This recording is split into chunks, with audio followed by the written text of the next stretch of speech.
people who looked like a Brooklyn artist, and the woman headed towards Coney Island.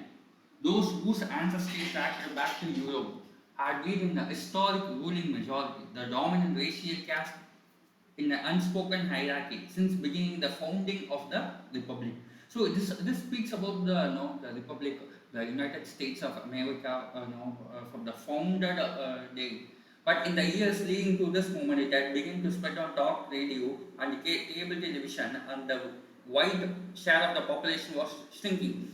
In the summer of 2008, the U.S. Census Bureau announced its prediction that by 2042, for the first time in American history, whites would no longer be the majority in a country that had known for no other configuration or no other way to be. So, like 2008, the Central Bureau of U.S.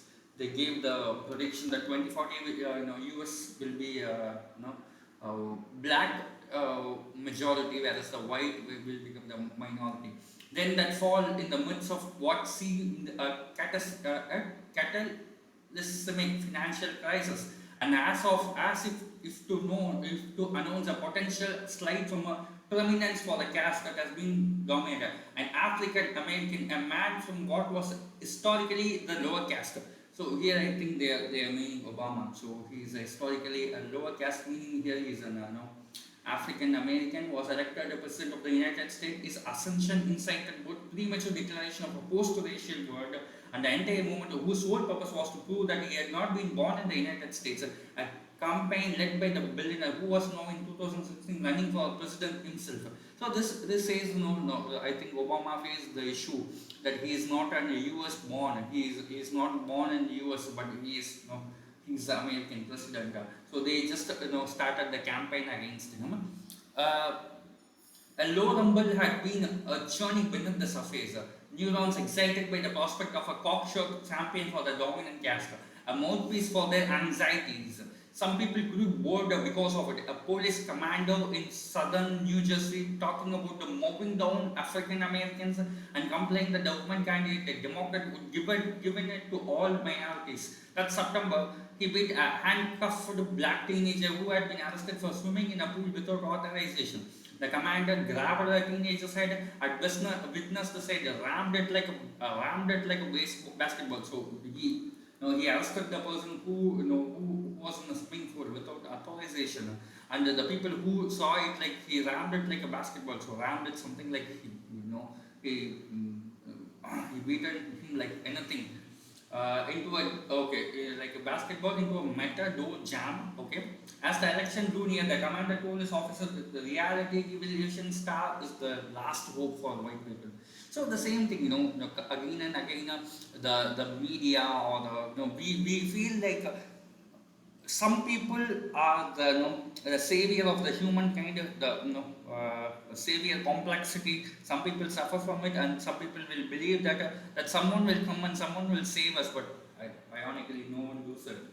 Observers in the world over recognize the significance of the election onlookers in Berlin and Johannesburg, Delhi and Moscow, Beijing and Tokyo stayed up late into the night for the next morning to watch the returns. That the first Tuesday, November 2016. I still remember in November 2016 I was in my first company. Many people predicted that Trump will be the president of USA, and people in other parts of the world were worried about their visa status because Trump was so vocally opposing the H-1B, and how they are ready to cut down the H-1B quota.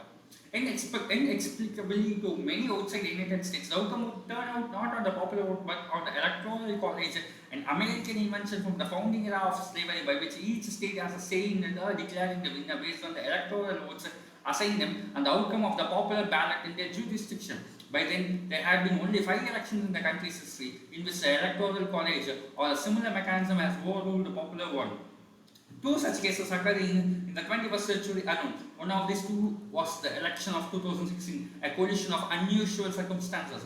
The election would set the United States on a course towards isolation, tribalism, and the valuing in and protecting of one's own, the worship of wealth and acquisition at the expense of others, even of the planet itself.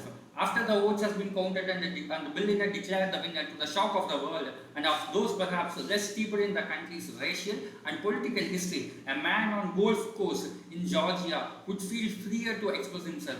He was the son of a confederacy which had gone to war against the United States for the right to enslave other humans. The election was a victory for him and for the social order he had been born to. He said to those around him, I remember the time when everybody knew their place. Time we got back to that. The sentiment of returning to an old order of things that closed the hierarchy of ancestors soon spread the land in a headling, grabbing wave of hate crimes and mass violence.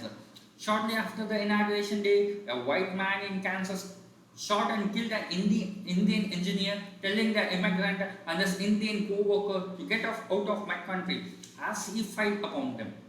The next month, a clean-cut white army veteran caught a bus from Baltimore to New York on a mission to kill black people. He stalled a 66-year-old black man in Times Square and stabbed him to death with a sword. The attacker would become the first white supremacist convicted on terrorism charges in the state of New York.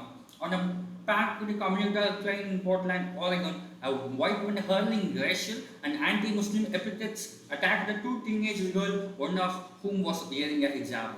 Get the fuck out, he ranted. We need Americans here. When three white men rose to the girl's defense, the attacker stabbed the men for doing so. I am a patriot. The attacker told the police en route and I hope everyone I stabbed right. Tragically, two of the men did not survive their wounds.